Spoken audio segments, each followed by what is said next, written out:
Hi, I'm Josh. Today I'm going to be talking about one of the key cultural movements of the 20th century, women's rights. In both the 20s and the 60s, the quest for gender equality played a pivotal role in social justice and American culture as a whole.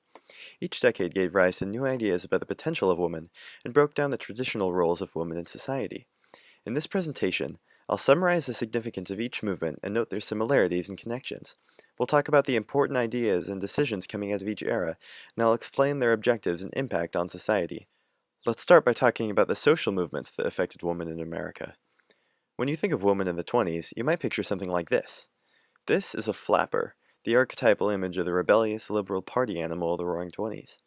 The flapper was on the forefront of post-war American culture, personifying the political and social turbulence left in the wake of the First World War.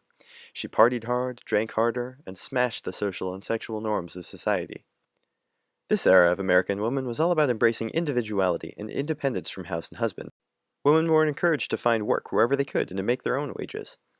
The term pink-collar job was eventually coined to represent these jobs, such as nurses, receptionists, midwives, and hairdressers. It was a far cry from equality, but a step towards independence. Another step was the 1928 Summer Olympics in Amsterdam. This was the first competition with female athletes in dedicated women's events. The decision was controversial, with the opposition claiming that women were banned from the original ancient Greek Olympic Games.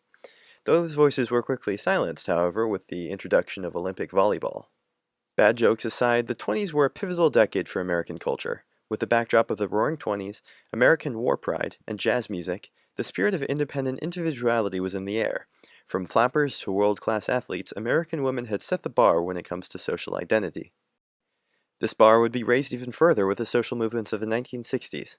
And in the place of the Roaring Twenties, the social setting of the 60s was, in a word, revolution. The racial revolution of the Civil Rights Movement, led by Martin Luther King Jr., inspired the women's rights movement to surge and start a revolution of their own, a sexual one. One could argue that the spark that ignited the flames was the creation of the birth control pill. Throughout the 50s, activist Margaret Sanger, endocrinologist Gregory Pincus, and biologist Catherine McCormick developed and tested what would eventually become the birth control pill. But it wasn't until 1960 when the FDA's monumental approval of the pill would change the country. By 62, 1.2 million Americans were on the pill. By 1963, it nearly doubled to 2.3 million. By 1965, 6.5 million American women are on the pill. The revolution had begun, and American women were fighting for the right to their own bodies. But a battle always takes an enemy. Pope Paul VI declares the Catholic Church's opposition. The pill is illegal in 8 states. In 1965, the controversy of the pill is brought to the Supreme Court. Estella Griswold, the director of Planned Parenthood League, challenged the Connecticut state law prohibiting contraceptives. After publicity, controversy, and the rapid rise to the Supreme Court, the case was settled with a 7-2 landslide vote in Griswold's favor.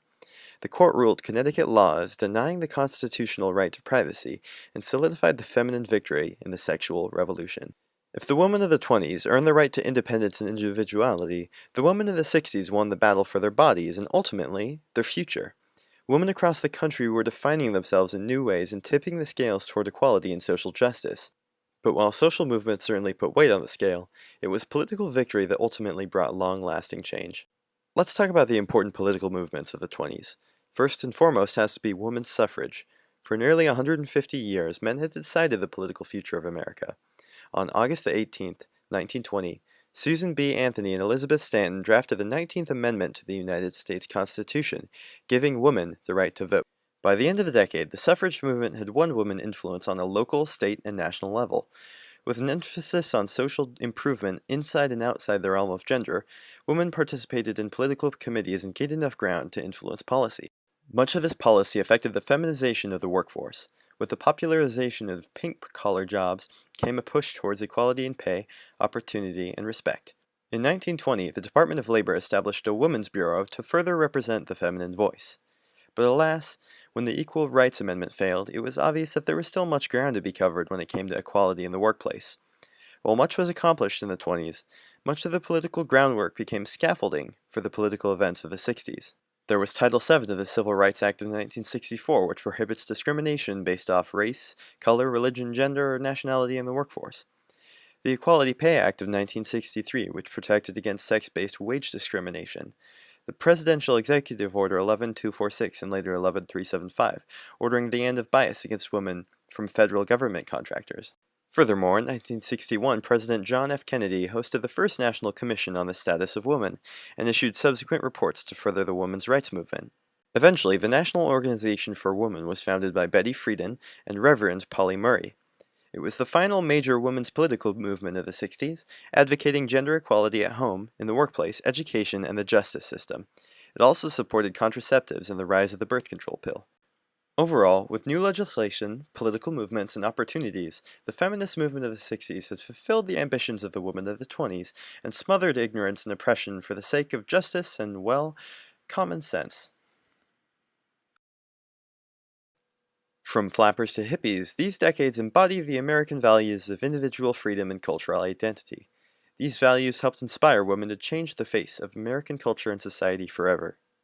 In the 20s, women found identity apart from family life, won the right to vote, and set the groundwork for a strong presence in the workforce. In the 60s, women fought and won a battle for the birth control pill, pushed for civil equality in the workforce, and gained a substantial political representation that brought back justice to a nation with a century and a half worth of gender-based oppression. Each decade was influenced by the culture of its age, and the dreams of the first were substantially fulfilled with the efforts of the second. I've already gone over time, but if I had more, I would elaborate on the significance of the cultural connection and share the stories of some of the individual women who made such a difference in these groundbreaking decades. But we'll leave that for another presentation. Thanks for watching, and have a great summer.